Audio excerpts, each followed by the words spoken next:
As the world today has seen so many economic systems from socialism, communism, and capitalism, it is necessary at this time to understand their pros and cons from the economic perspective and analyze the alternate theory on Prout given by Shrii Prabhat Sarkar. Marx had strong feelings for suffering humanity, and out of compulsion to do something, he wrote his theory. However, his theory was not practical. The book's Marx reflected his concern for the downtrodden humanity and even convinced many people. Leaders like Lenin and Mao took up the task of materializing his ideas in society. They were not bad people, but as they tried to materialize the theory of Marx, they encountered many practical difficulties. Realizing that the theory was defective, they became frustrated and started committing many atrocities. Stalin was a demon who killed millions of people. In communist system, the central authority dictates the means and quantity of production and places strict rules on businesses. Since there is no competition among firms, each is given the same amount of money and each worker is paid the same, with the same expectations of each. All businesses are ultimately owned by the government. Population tends to be treated homogeneously, means that the common goal or sets of rules will not apply to different segments of population and community. Without a price mechanism, supply and demand are difficult to balance perfectly over time. When the object is subtle, the mind becomes subtle, and when the psychic structure becomes subtle, the thinking power is developed and higher ideas are created. If one meditates on materialistic ideas, the mind will become crude and materialistic. The very theory of communism makes the mind crude. Communism is unable to provide the proper environment for the creation of a strong, solid psychic and intellectual structure. In the name of this defective theory, one of the leaders of the Soviet Union killed more than 5 lakh people and sent many more to labor camps in Siberia. Among all the anti-human and homicidal theories that have been created in this world, communism is the most barbarous.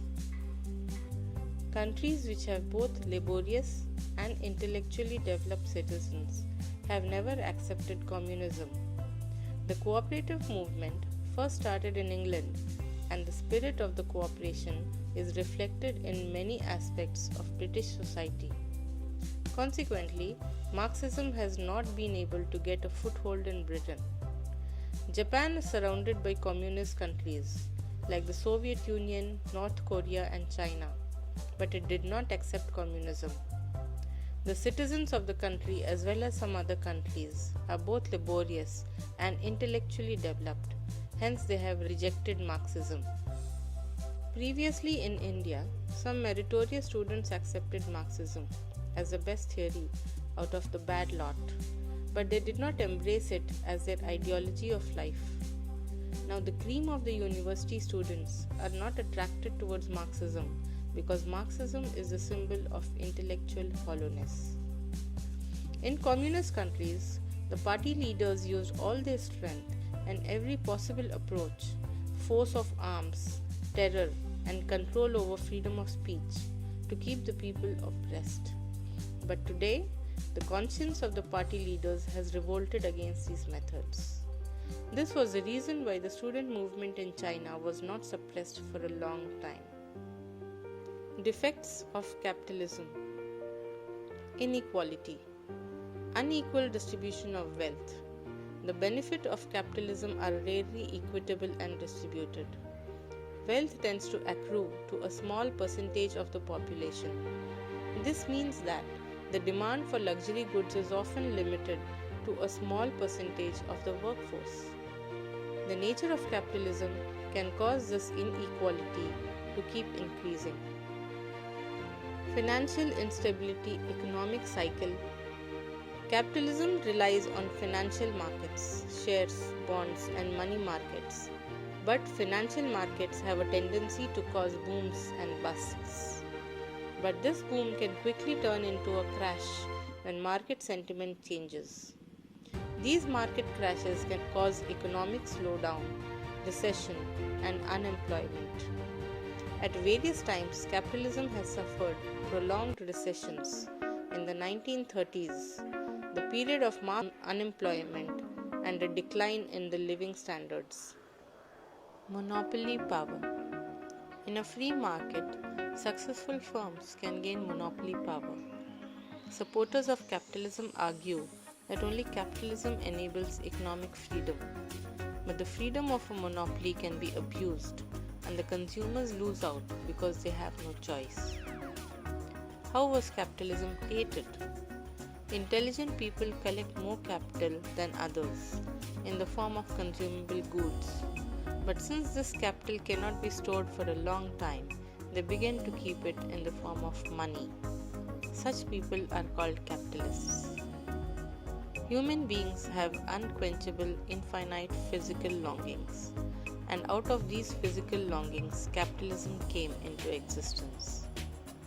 Capitalists toil day and night for money. This may be a natural desire, but physical objectivity is finite. Hence, the infinite desire to accumulate finite physical objects is a psychic ailment. To accumulate massive wealth, they reduce others to skin and bones, not by hunger, and force them to die of starvation. To dazzle people with the glamour of their garments, they compel others to wear rags, and to increase their own vital strength, they suck dry the vital juice of others. Though they may have a developed intellect or a desire to do good, they never forget that their primary aim is to make money. They worship whichever gods make them rich. After earning tens of millions of rupees by cheating people with their business acumen, they use a small part of their profit to construct temples or dharmashalas because they believe that this will absolve them of their sins. Economic dynamics. Each and every movement in this universe is systaltic. Nothing ever moves in a straight line. Due to this systaltic motion, internal clash and cohesion takes place. The ups and downs of socio-economic life in different phases of social order are sure to take place due to this systaltic principle. When the period of pause is long, society goes through a phase of extended staticity, and it may lose all its dynamic movement or even cease to exist. If there is a lack of dynamic force in the phase of pause, then the stage of dynamicity may not come in the subsequent phase. The downfall of both capitalism and communism is inevitable due to their inherent staticity.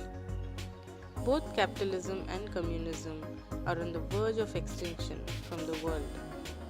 The external and internal spheres of capitalism have ordinary acceleration, but there is a contradiction between its internal and external spheres.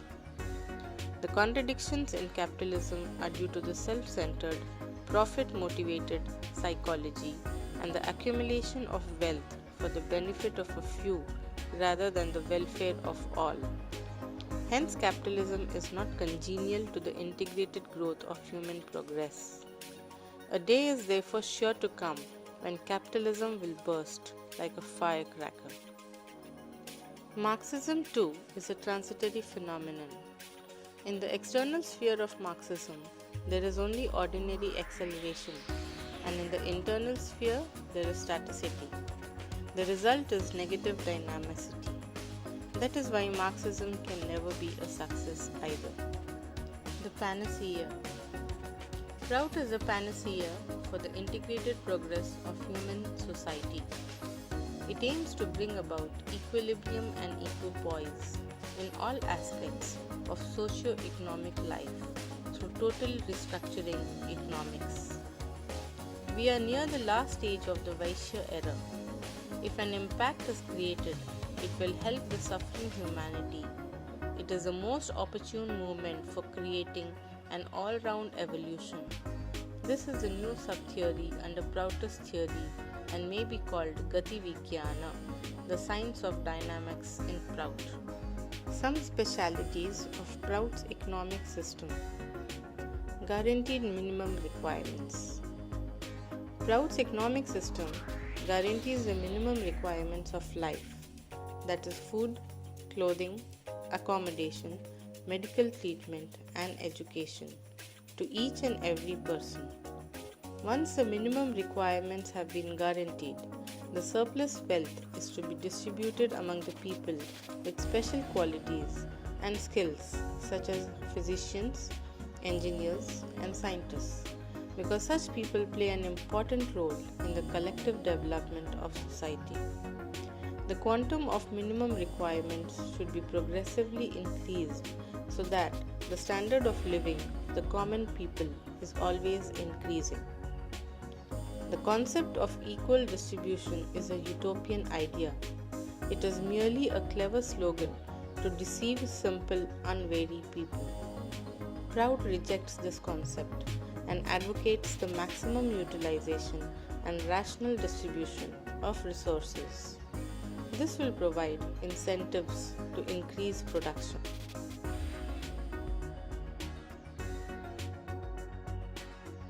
Increasing purchasing capacity. To effectively implement this, increasing the purchasing capacity of each individual is the controlling factor in a Proutist economy. The purchasing capacity of common people in many undeveloped, developing, and developed countries has been neglected. Hence, the economic systems of these countries are breaking down and creating a worldwide crisis. The first thing that must be done to increase the purchasing capacity of the common people is to maximize the production of essential commodities, not the production of luxury goods. This will restore parity between production and consumption and ensure that the minimum requirements are supplied to all. The cooperative system. According to Prout, the cooperative system is the best system for the production and distribution of commodities. Cooperatives run by moralists will safeguard people against different forms of economic exploitation. Agents or intermediaries will have no scope to interfere in the cooperative system. Cooperatives develop in a community which has an integrated economic environment, common economic needs, and a ready market for its cooperatively produced goods. All these factors must be present for cooperatives to evolve. Properly managed cooperatives are free from the defects of individual ownership. Production can be increased as required in cooperatives due to their scientific nature. For their success, cooperative enterprises depend on morality, strong administration, and the wholehearted acceptance of the cooperative system by the people. Wherever these three factors are evident, in whatever possible measure, cooperatives will achieve proportionate success. The latest technology should be used in the cooperative system, both in production and distribution. Appropriate modernization will lead to increased production. Cooperatives managers will be elected from among those who have shares in the cooperatives. Members of agricultural cooperatives will get dividends in two ways: according to the land they donated to the cooperative and according to the amount of their productive manual or intellectual labor. To pay this dividend initially, the total produce should be divided on a 50-50 basis. 50% should be distributed as wages and 50% should be paid to the shareholders in proportion to the land they donated. Local people should get first preference in participating in cooperative enterprises. Developmental planning should be adopted to bring about equitable development in all regions instead of just some particular regions. Local wealth and other resources and potentialities should be utilized in this development plan. Industrial development. Prout divides the industrial structure into three parts: key industries, managed by the immediate or the local government, cooperatives, and private enterprises. This system will eliminate confusion regarding whether or not a particular industry should be managed privately or by the government, and will adopt duplication between the government and the private enterprises. In many undeveloped and developing countries of the world, there is an excessive population pressure on agriculture. It is improper if more than 45% of the population is employed in agriculture. In villages and small towns, a large number of agro-industries and agrico-industries should be developed to create new opportunities for employment. In addition, agriculture should be given the same status as industry so that agricultural workers will understand the importance and value of their labor. According to the wages policy of Prout, wages need not be accepted only in the form of money. They may be accepted in the form of essential goods or even services. It is advisable to gradually increase this component of wages in adjustment with the monetary component of wages. Prout supports maximum modernization in industry and agriculture by introducing the most appropriate scientific technology. Yet modernization and rationalization should not lead to increased unemployment.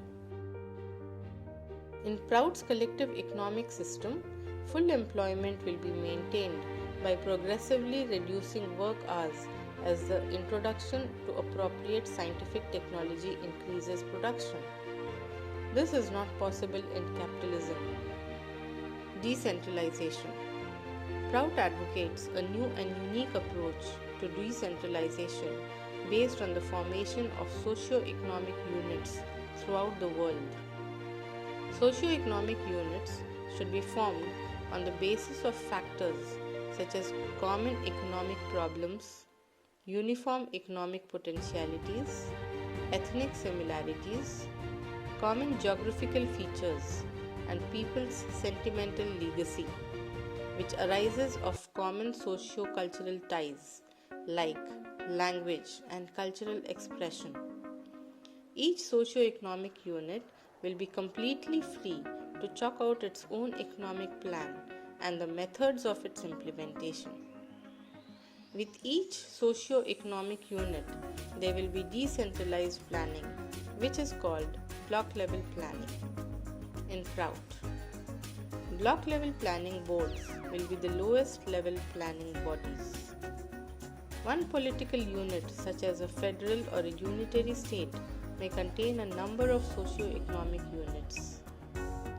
These units must be guaranteed full freedom to achieve economic self-sufficiency through the implementation of their own economic planning and policies. Their individual socio-economic interests with the collective socio-economic interests, the outflow of economic wealth from a region will cease and exploitation will be completely rooted out. The right of full employment for all local people will be guaranteed, and the employment of local people will take precedence over non-local people. Where there is no proper economic development, surplus labor develops.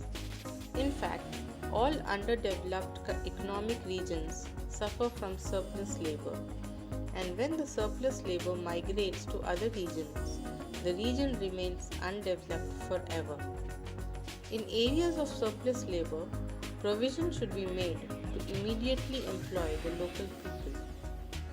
While providing employment to local people, local sentiments should also be given consideration.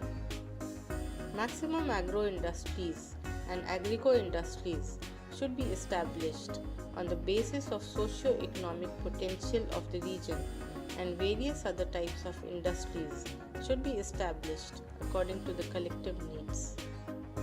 This approach will create enormous opportunities for new development. Through such an employment policy, increasing the standard of living of local people will be possible.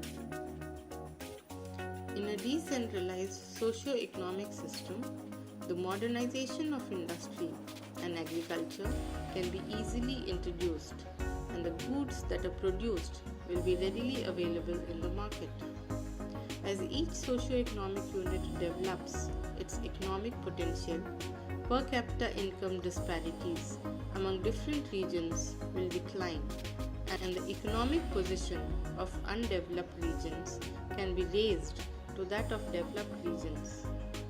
When every region becomes economically self-reliant, the whole country will rapidly achieve economic self-sufficiency. Economic prosperity will be enjoyed by each and every person. Developmental planning. Prout's decentralized economy follows a specific guiding principle. That is, effective economic planning should be based on 4 fundamental factors: the cost of production, productivity, purchasing capacity, and collective necessity. Other related factors include natural resource, geographic features, climate, river systems, transportation, industrial potentialities, cultural heritage, and social conditions. Centralized planning has totally failed in all countries of the world. In Prout's system of decentralized planning, there should be one coordinated plan for the whole socio-economic unit on the basis of block-level planning. In addition, there should be proper block-level planning throughout the socio-economic unit. Thus, the seed of economic centralization will be destroyed. Trade and commerce. Prout also has its own specialities in the field of trade, commerce, taxation, and banking. The distribution of essential commodities will have to be done entirely through consumer cooperative, not through the government, businessmen, or different level of middlemen. This will not leave any scope for manipulation by profiteers. As far as possible, barter system should be basis for trading among self-sufficient socio-economic units.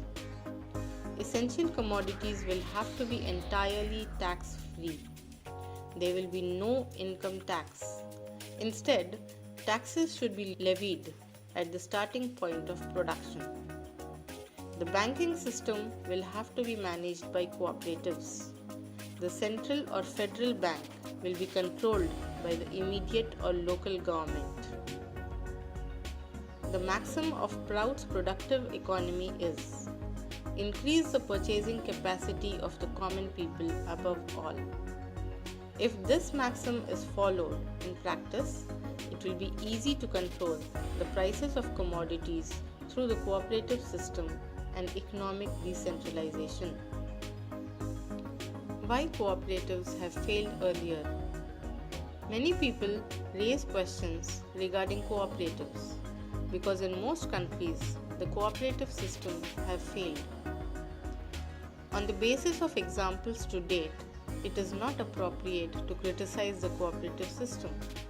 This is because most countries could not evolve the indispensable conditions necessary for the success of the cooperative system.